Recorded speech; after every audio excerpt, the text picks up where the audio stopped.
Hey, Mama. Welcome back to the Mom Walk Collective podcast. I'm Jamie. And I'm Ari, and we are two moms just trying to navigate through motherhood. But today we are three. We have Ashley joining us. She is our Dorado Hills ambassador. She's a phenomenal mom to Brooklyn, and we're so excited to hear her story around IVF today. So, Ashley, will you give us a little intro about you? Give us a little spiel. Sure. So, like they said, my name is Ashley, and I am the ambassador at Dorado Hills Mom Walk Collective, and I am a fire wife to my husband Dave. And like you said, Brooklyn is my daughter. We went through IVF to get blessed by her, and she is a year and a half, and she is absolutely thriving, lots of energy, and it keeps me very busy these days. So fun. We love hearing miracle stories like this. But I want to start back in the beginning. Yeah. So when you guys were starting to have a family, did you know that you had, fertility issues? Was there anything like, did either of you have childhood cancer or PCOS or any prior indications of knowing that you'd have a hard time to conceive? Or what was that whole beginning journey like? I didn't have any clue that I would be affected. I always was like, it's going to happen for me. I'm meant to be a mom. Like, this is my calling. And I was always mini mom growing up. I am 10 years older than my sister, 12 years older than my brother. Like, I just am always the built-in little mom. And so when I met Dave, he knew starting a family was, something that is my dream. And we got married in 2016. Didn't really if it happened, it happened. It wasn't something that we wanted to be more established first before starting our family. So we finally bought our first house, moved up here in 2018, and we were like, okay, we are ready. Let's really start tracking. And I'm going to be talking to my OB about this and telling her what my plan is. My OB always said, you're still so young. You're still so young. And that was probably my answer for at least a year and a half. So 2 years go by, and she was like, in 6 months, you'll be pregnant. You'll come back at your next appointment and you'll surprise me and say, I'm pregnant. So I was like, okay, that means October. I will be back here at that point. And so in 2019, I was like, or I guess it was 2018 in the fall, I was like, okay, I'm not pregnant. And so 2019 came, and then it went of us really tracking everything, hardcore. I was doing the thermometer every single morning. I was tracking all my little symptom spotting. I'm very in tune with my body as a lot of women are. And I just knew something wasn't clicking for me. It just wasn't happening. Of course, with Dave being in the fire industry, he's a firefighter, he's gone a lot. So I thought, okay, maybe it's just off with timing. And but when we had those windows, we totally had it could have happened. So And I feel like growing up too, and maybe your guys' families were so different, but I feel like everyone had you convinced that if you sneeze, you'll get pregnant. Fertile myrtles in my house. Absolutely. Everyone, and I didn't know anyone that had issues really. And so it wasn't something that I thought was gonna happen, or it wouldn't be me, is my thought process. Yeah. So actually in 2020, in January, we were okay, it had been probably, I think 2.5 years of really just letting whatever happen, and then really trying. So 2020 happened, and this was all pre-COVID.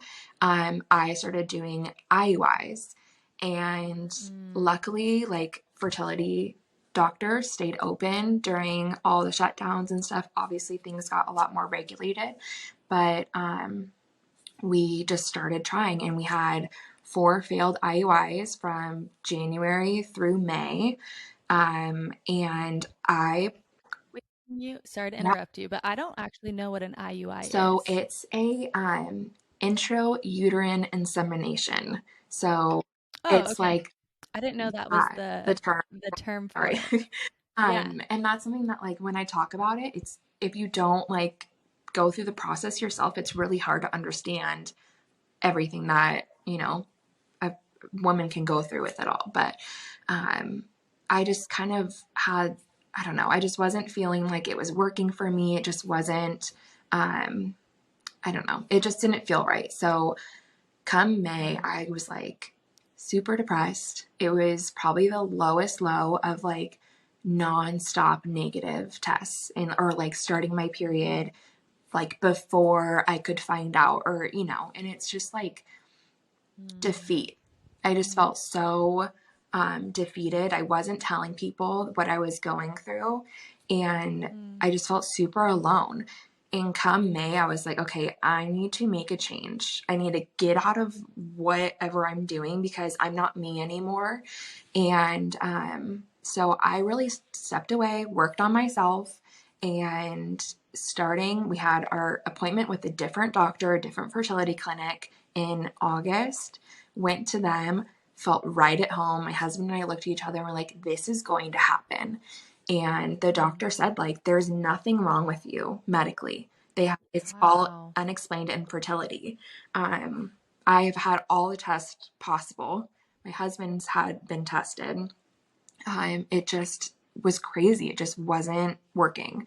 So our doctor was like, why don't you just go straight to IVF? Like, I don't see you doing Mm. another IUI. You're just wasting your money. And none of this is Yeah. financially paid Not for. cheap. I'm gonna ask a question kind of going back in Yeah. time.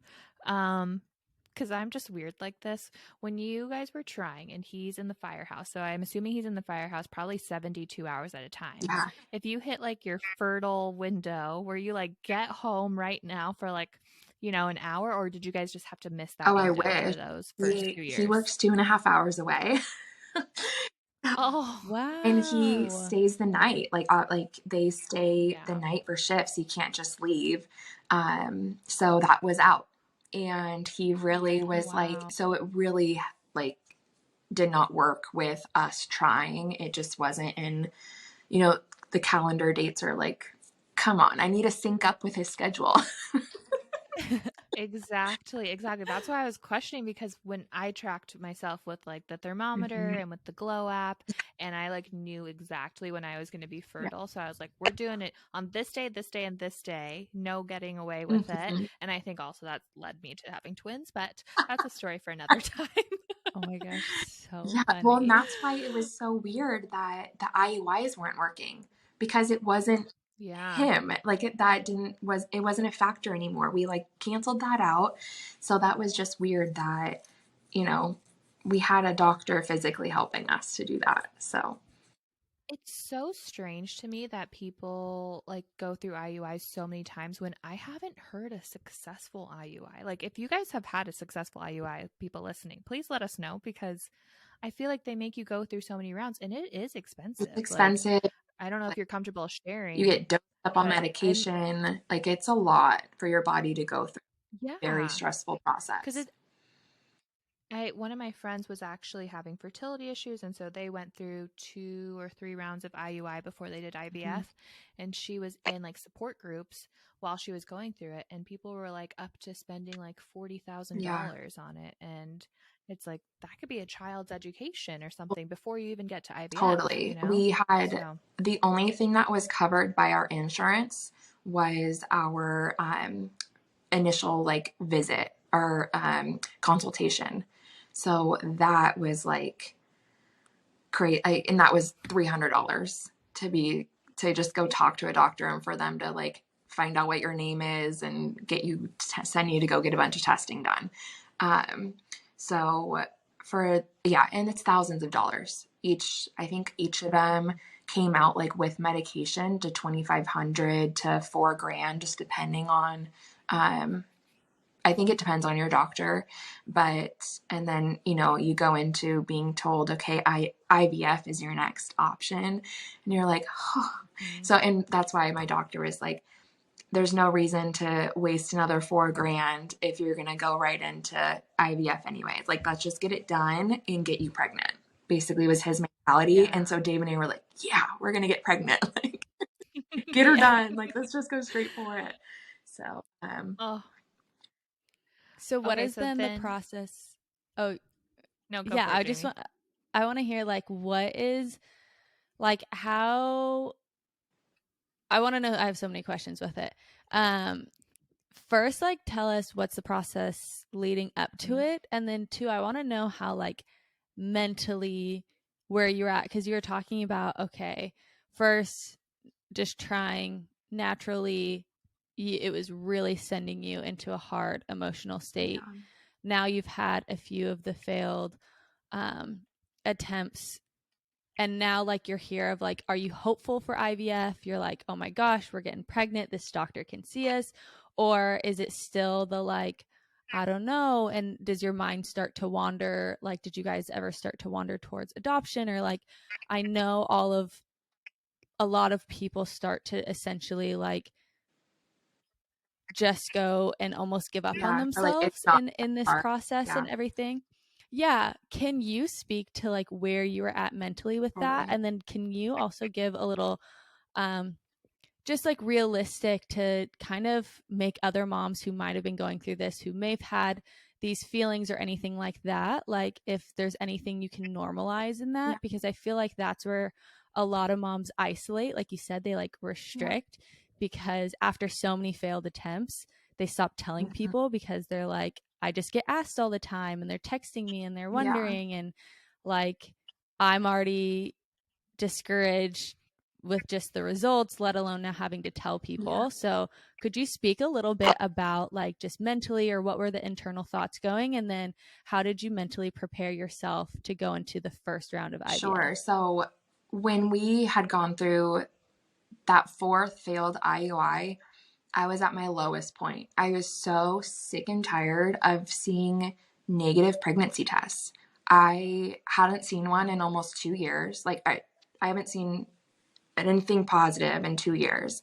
And I it was so weird because like you're being told nothing's wrong with you and nothing's wrong with your Mm-hmm. husband, but then everything's wrong with it. Like, I don't know, it's such a weird Mm-hmm. feeling. I was sitting on the couch and like just in this depressed state. It was probably like the one most depressed, I think. Like, I really was like, okay, I need to do something about this because I'm just sitting on the couch, like just watching TV all day. I literally did not want to get out of bed.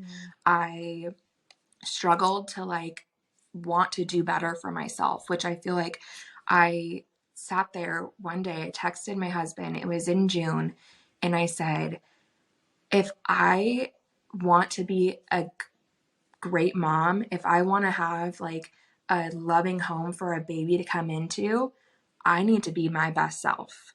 It was like a huge aha Mm-hmm. moment, but man, it was dark for a while. And I feel like there's Wow. so many people, and I wasn't telling people. And that's because like I didn't have that support. I had my husband and my mom, who my husband was getting frustrated too. You know, he's going through his own. A lot of people don't think Mm-hmm. about the husbands that, think this is their job, is to like, reproduce and have babies with their, with their wife. I don't know. And like my mom was like, it'll happen. It happened with me. Like, it took me 3 times. I'm like, oh, great, thanks, mom. Like, and I was thinking Yeah. that too. I was like, how long did it take for you to conceive me? Thinking like maybe this is just like in DNA, and it's not. Like, it is not at all. So I think it took a lot for me to just like snap out of it. And going into the IVF process, I completely switched doctors. I switched medical centers. That was a big shift for me because I felt Mm. like just another number at my first clinic.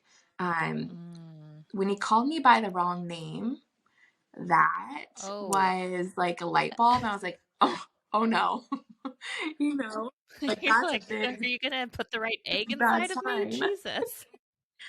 So Literally. I was like, you know what? I don't feel like they really care in a way. I hate saying that, but I just didn't feel loved and supported there.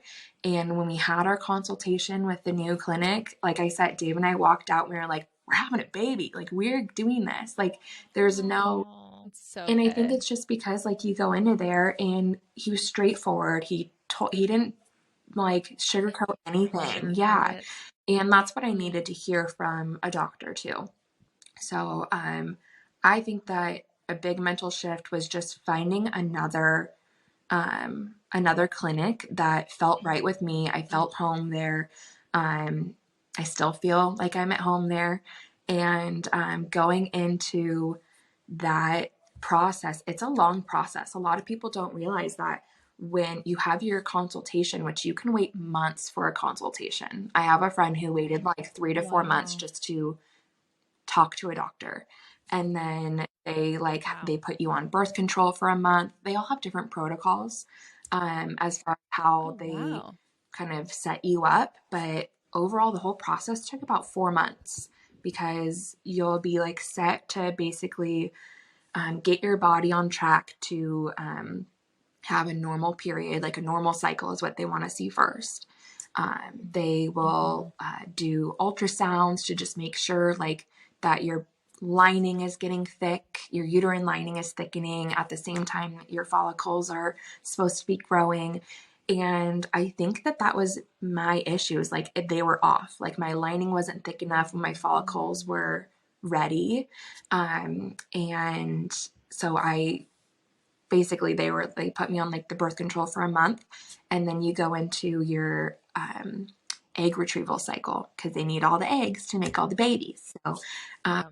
you go into that, and that's like a full surgery in itself. It's that was a little scary for me because you get put under.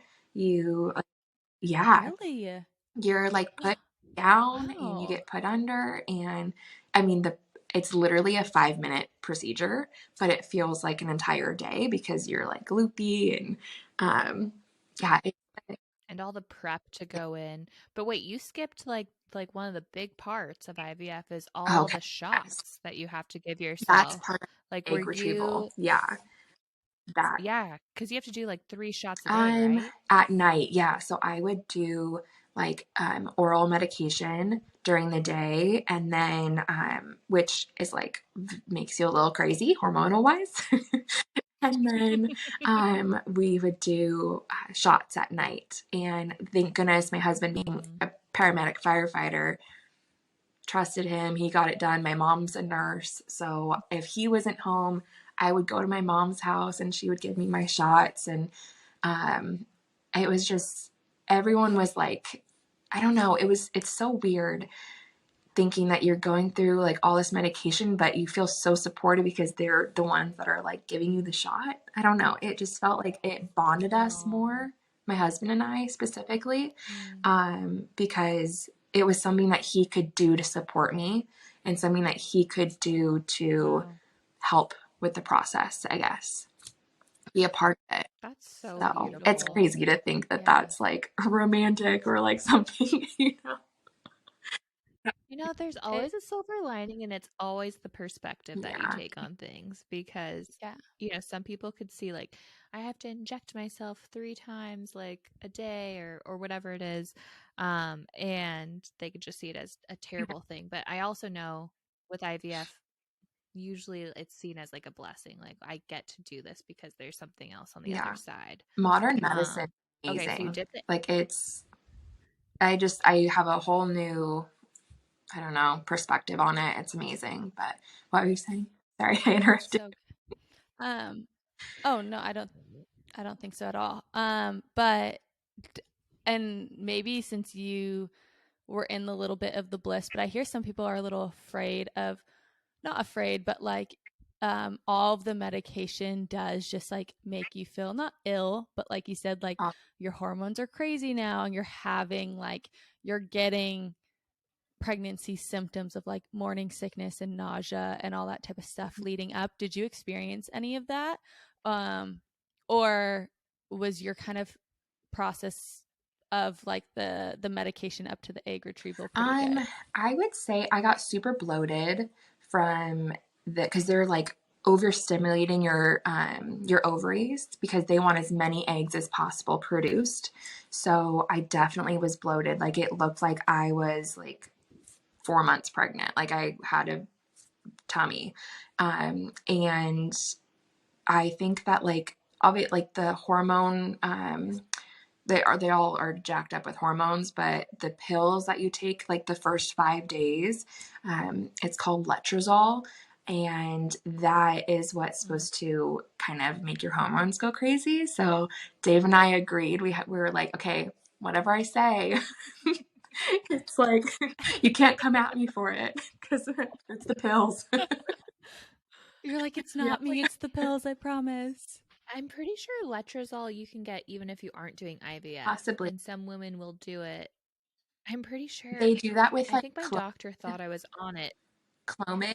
Clomid With is what? another drug that's supposed to like overstimulate Oh, your, okay. so some like OBs will say like, okay, we'll put you on Clomid and then like progesterone at the like tail end of it.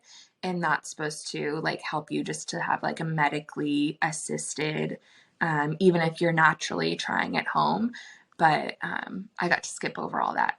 So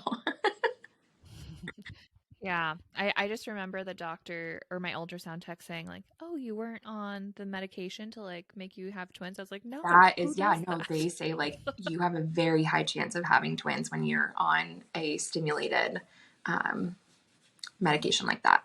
Definitely.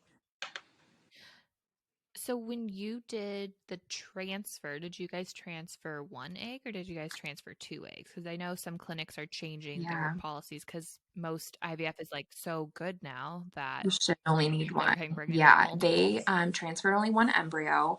And that was something where technically, like, the doctor was like, your body is made specifically for one baby, to be able to, I know, sorry, Ari. Talking to the twin mom. Well, this is what he said. So it's like your body is made technically to have one. Twins are a miracle, right? So it's like they advise just one. So and that's like we had them all genetically tested. I That happened right after the egg retrieval. So when they retrieved the eggs, we had like 19 embryos that were made. Yeah, Whoa, but Wow. that's the number kept going huge. down because you would watch them hatch like over time. So each day, like Mhm. you would see if they hatched or not. So we had 9 embryos at the end of it that went to, Okay, that's still I know. So, massive. well, 9 of them, 8 of them went to genetic testing. One of them was a little late bloomer. So that person didn't get sent. um, so so when the 8 of them got sent, I got the phone call that only 4 were tested normal. So we went from having Okay. like that night, I think we might have had 20 embryos made, but 20 down to only 4. That was Okay. a little mind, you know what? Like that was hard to, Yeah. I got that phone call while I was Yeah. at work and I was mad. I was like, what? Like, that is Mm. crazy for it to be 50% normal, 50% abnormal. So, yeah, you go into it thinking, like, oh my gosh, I'm gonna have 8 chances. And then it gets cut in half. So, but we chose, Well, also, sorry to interrupt, but what is their definition of abnormal? Because I know we didn't test mhm, the embryos, but we tested, or the fetuses, we tested mhm. just Ian and I's genetics and see if Oh, we were yeah. both carriers So for they just anything. see, like, if any Um, chromosomes are missing. And there's mm, some, I forget what it's called. There is one that they can, it's mosaic, and that is yeah. technically some fertility clinics can still use that if you choose to. But when they're abnormal, they just have too many things missing that it would not develop properly, and it would most likely end up in an early Mm, miscarriage. So they would never say, yes, you should put this one in. So we had one embryo that, and they grade them too, as far as like how they look in their little petri dish. And we had one embryo that was the strongest, like grade A5 or something like that. I'm really not sure. And then we had the three that were all the exact same, like all identical, exact same grade. And we could have known genders. We opted not to, but at the time, and and we were like, okay, we're gonna put the next best one in. We had to wait a whole month to like let my body relax and just kind of get back on track. Oh, Yeah, wow. so I had a rest month. That was my November. And then once I started my period again in like late November, that was my transfer cycle. And it's like an 18-day process from when you start your day one of your cycle to like day 18 is technically your transfer day. So, and that's more medication, more shots, and it's basically tricking your body to ovulate is what they want to do at that point. Because they'll trick the body into ovulating like right on schedule, and then they'll do the transfer exactly a week later. So yeah, it's a while. It's so starting in August all the way. No, actually, the egg retrieval was in October, and I started medication in September. So all the way till beginning of December. It's a lengthy process for a first time parents going through IVF. The transfer process for the next round, when you decide to do another transfer, is very quick. You literally call them and say, okay, I'm ready to do a transfer next month. And they put you in the books and you go there like 2 times and you have a transfer day. Like, it's wild. I was like, are you sure you don't want to see me again? Wow.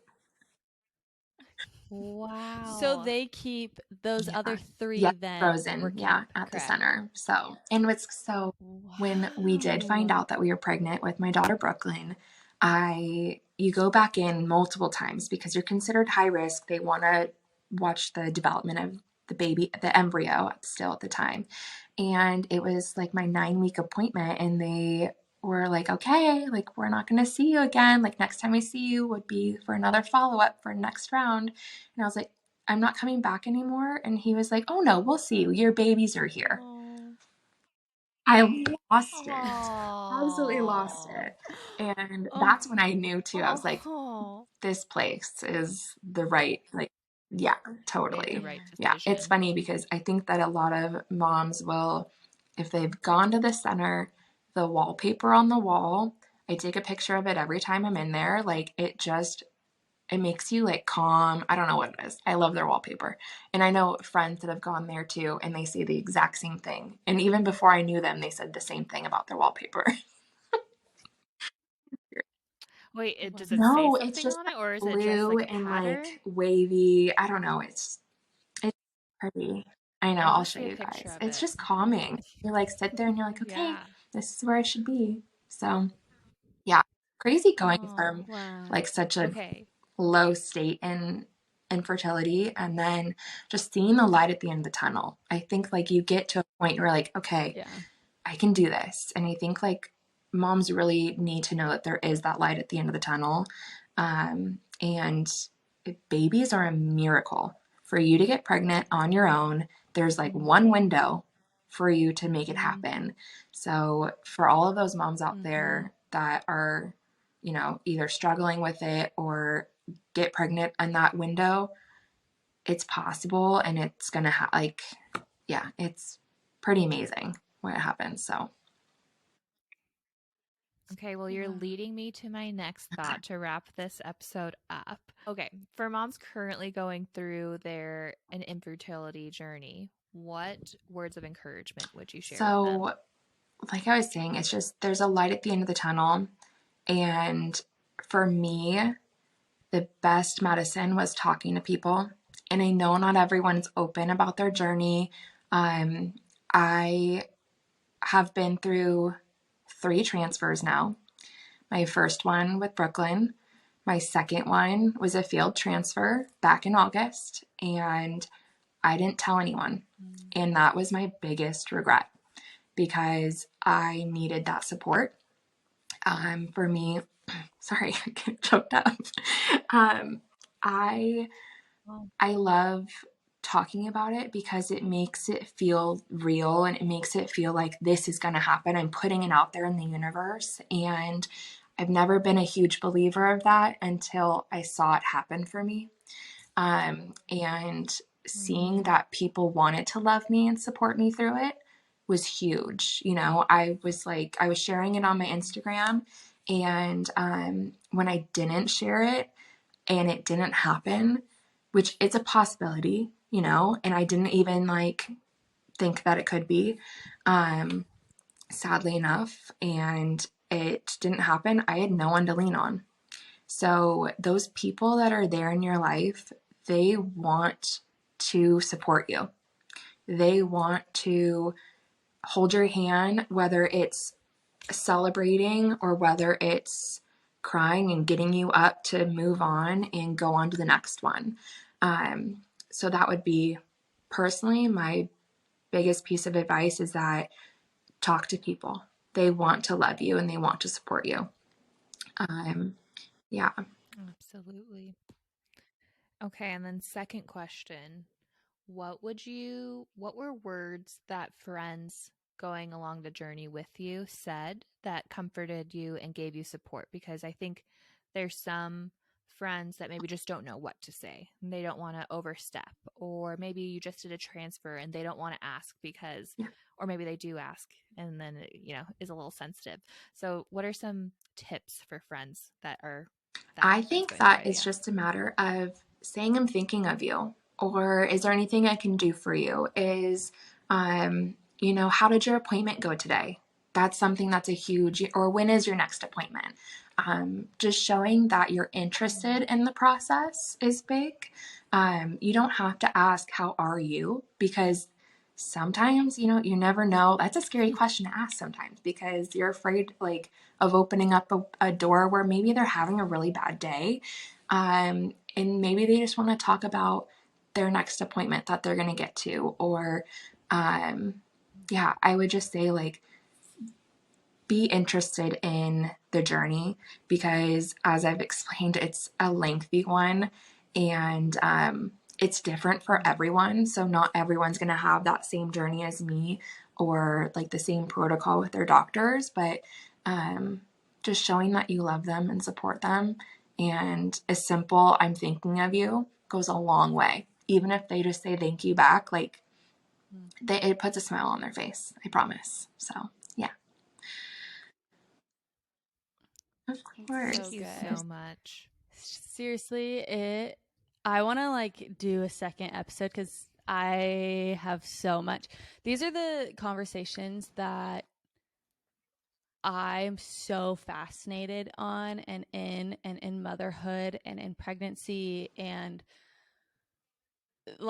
not very many people talk about the ins and out of what infertility looks like and the journey looks like, mainly because like you said, it's a vulnerable thing and you don't want to cast your pearl before swine. Becoming a mother is one of the most miracle, amazing opportunities that we get. And when that opportunity is being questioned, it is scary. And so I'm just so thankful that you have this vulnerability to be able to share about it, share about your journey, do it with a smile, be able to have the testimony to also speak to moms of being look, I'm a success story. I pushed through and we have this beautiful family. So we're just so thankful for you. Of course. So thanks so much for coming on. Can I just say I'm thankful for you because when I went through my second transfer and it did not go well, that's when I found the Mom Walk Collective.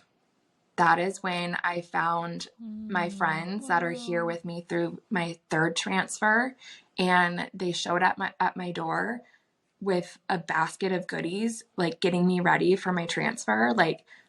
I didn't have these friends, these new mom friends, before the collective, and you guys have brought me that. So if you're a mom listening and you have not attended a walk and you feel alone, go to these walks. Find one near you. Start one in your city. Like it's amazing. I can't thank you guys enough for starting this, and the fact that I found you guys, it's like it was my aha moment through a rough time for me. So